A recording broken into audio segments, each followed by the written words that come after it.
నమస్కారం ఘంటారావానికి స్వాగతం. ముందుగా ప్రధాన అంశాలు. అయోధ్య రామాలయంలో నేడు ధ్వజారోహణం. కాషాయ జెండా ఎగురవేయనున్న ప్రధాని మోదీ.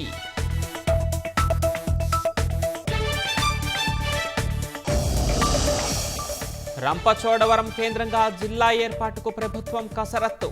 నేడు ఉపసంఘంతో చర్చించి నిర్ణయం తీసుకోనున్న సీఎం. పరకామణి కేసు రాజీ జరుగుతుంటే ఏం చేశారు? పూర్వ విజిఓ గిరిధర్కు సిఐడి అధికారుల ప్రశ్నలు.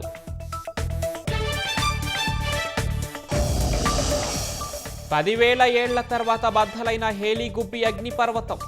పెద్ద ఎత్తున బూడిదతో వెలువడుతున్న పొగలు.